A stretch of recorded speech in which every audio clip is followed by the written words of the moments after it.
हिमाचल के राजकीय hydro engineering college का काला सच जब प्रिंसिपल ही निकला हैवान। कॉलेज में छात्रा से अश्लील हरकतें करता था प्रिंसिपल। सुंदरनगर कॉलेज में भी छात्रा से अश्लील हरकतें कर चुका, लेकिन आखिर इतने लंबे समय तक ये शर्मनाक हरकतें छुपी कैसे रही? प्रिंसिपल पर कॉलेज की एक छात्रा ने यौन उत्पीड़न के आरोप लगाए। छात्रा के साथ अस्पताल में अश्लील हरकत करता था प्रिंसिपल। वीडियो वायरल होते ही मचा हड़कंप।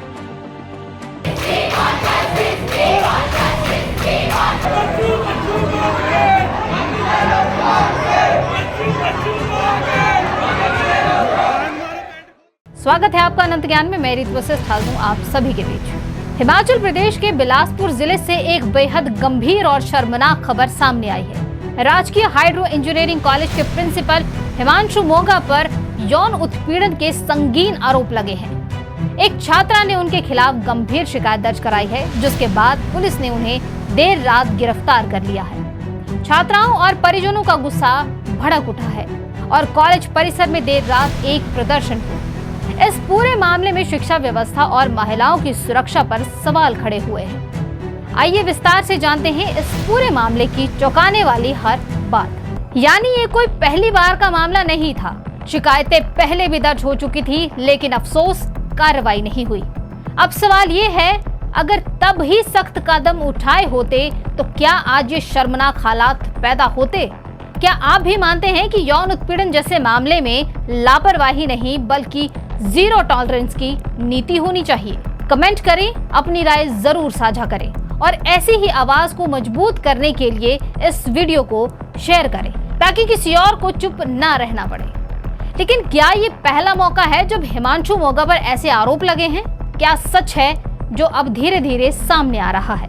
और कॉलेज प्रशासन की क्या भूमिका रही, इसके पीछे छुपा सच जानने के लिए बने रहिए हमारे साथ। आइए सबसे पहले बात करते हैं उस वीडियो की जिसने इस पूरे मामले को आग की तरह फैला दिया है। वीडियो में स्पष्ट रूप से दिख रहा है जिसमें प्रिंसिपल बेड पर कंबल के नीचे हाथ डालकर छात्रा से अश्लील हरकतें करता नजर आ रहा है। छात्रा के अनुसार अस्पताल में उपचार के दौरान जब डॉक्टर ने रितेश कुमार को दवाइयां लाने के लिए बाहर भेजा, उस समय प्रिंसिपल अस्पताल में उसके बेड के पास मौजूद स्टूल पर बैठ गया और गलत नियत से उसके पैर और टांगों को छूने लगा।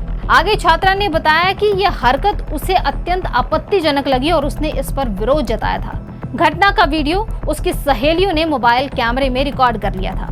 इस शर्मनाक घटना का वीडियो सोशल मीडिया पर वायरल होते ही कॉलेज परिसर में छात्रों का गुस्सा भड़क उठा। छात्र अपनी हिम्मत और आक्रोश के साथ देर रात तक प्रदर्शन करते रहे। उन्होंने प्रिंसिपल के खिलाफ आवाज उठाई और न्याय की मांग की है। प्रदर्शनकारियों ने कॉलेज में प्रिंसिपल का पुतला जलाकर अपनी नाराजगी भी जाहिर की है। हॉस्पिटल लेके गया और वहाँ पे डायरेक्टर सर के साथ में गए थे, तो वहाँ पे उसके साथ बेहोशी की हालत में उसकी थाइस को, उसके लेग्स पे उन्होंने हाथ रखा था। और लाइक इसके अलावा भी बहुत सारी चीज़ें होती थी। लाइक एक और लड़की बीमार हो गई थी, उसको भी हॉस्पिटल लेके गया और जब उसको उठाया गया सहारे के लिए, देन उसके स्वेटर के नीचे से उसके हाथ फेरा गया। इवन जैसे कि हमारे इंटरनल वाइवास होते हैं, तो उस टाइम पे एक लड़की बैठी हुई थी वाइवा देने के लिए, तो उसको बैड टच किया गया। उसकी पीठ पे जो ब्रा की हुक होती है उसको टच करने की कोशिश की गई। इवन कि इन तीनों के साथ नहीं, हमारे कॉलेज में जितनी भी लड़कियां हैं उन सभी को मैसेज किया जाता है कि आप मेरे से आके पर्सनली मिलो। मतलब आई डोंट थिंक सो कि कोई ऐसा टीचर होता है जो कि तुम्हें बोलता है कि मैं तुम्हें आके चॉकलेट दूंगा। लाइक ये सिर्फ बिहेवियर लड़कियों के साथ था। अगर वो ये भी बोलते हैं कि मैं सिर्फ आपको एज ए स्टूडेंट देखता हूँ, तो मेरे अकॉर्डिंगली बॉयज़ को भी एज ए स्टूडेंट देखना चाहिए। वो भी उनके उतने ही बराबर छात्र हैं जितने एक लड़की होती है। और लाइक हमारी वो वीडियोस बनाते थे छुप छुप के। अगर तुम्हें वीडियो बनानी ही है तो सबके सामने खुलेआम बनाओ, ऐसे कैमरा अपनी बाजू में छुपा के, पीठ में छुपा के मत बनाई जाए। और इवन की कोई फ्रेशर्स पार्टी होती है तो लड़की की वीडियोस वो जूम करके बनाते हैं और हमारे साथ बहुत गंदी गंदी, हमें इवन की लेट नाइट को हमें कॉल्स करते हैं कि तुम कहाँ पे हो, कैसे हो। और हम इवन कि हमें ये बोलते हैं कि अगर तुम्हें घर जाना है तो पहले मेरे से सिग्नेचर करवाओ। आई डोंट थिंक सो कि उस चीज़ के लिए हमारे पास एक वार्डन अथॉरिटी होती है, गर्ल्स हॉस्टल की वार्डन है, तो हम तुम्हारे पास क्यों आए? और वो सिर्फ लड़कियां ही क्यों करवाएं? लड़कों के लिए ऐसा कोई रूल नहीं है।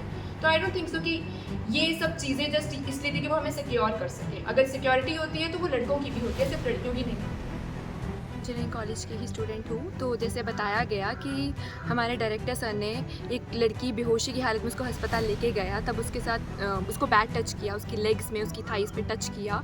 इवन यही केस नहीं था, वो तो जस्ट एक वीडियो वायरल होगी जो हम सबके पास एक सबूत है। उसके अलावा भी 2 लड़कियों के साथ, एक तो वाइवा के टाइम जिसकी ब्रा की हुक को टच किया गया सभी क्लास के सामने, और एक लड़की जो कि अगेन बीमार हो गई थी पेपरों के टाइम पे, तो उसको उसकी स्वेटर के अंदर हाथ डाला गया, और जब उसने मना किया तब भी सर नहीं हटे, और ये इतनी गंदी नोनी उलझी ऊंची हरकत उन्होंने की है।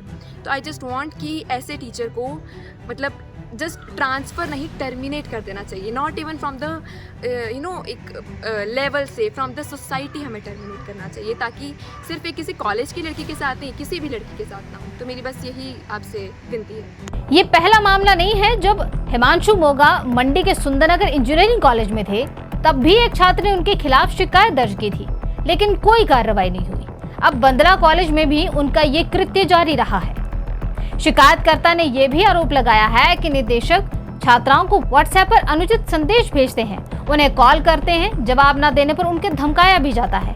छात्राओं का कहना है कि हॉस्टल में किसी भी तरह की सुरक्षा नहीं है और वे चाहते हैं कि इस मामले को न दबाया जाए। प्रिंसिपल के खिलाफ वे सख्त से सख्त कार्रवाई की भी मांग कर रहे हैं। उधर वीरवार देर रात को कॉलेज के निदेशक कम प्रधानाचार्य को गिरफ्तार कर लिया गया है। सूत्रों के अनुसार गिरफ्तारी रिपोर्ट में दर्ज प्राथमिक साक्ष्यों और वीडियो के आधार पर की गई है। फिलहाल आरोपी को पूछताछ के लिए पुलिस हिरासत में रखा गया है और आगे की कार्रवाई जारी है।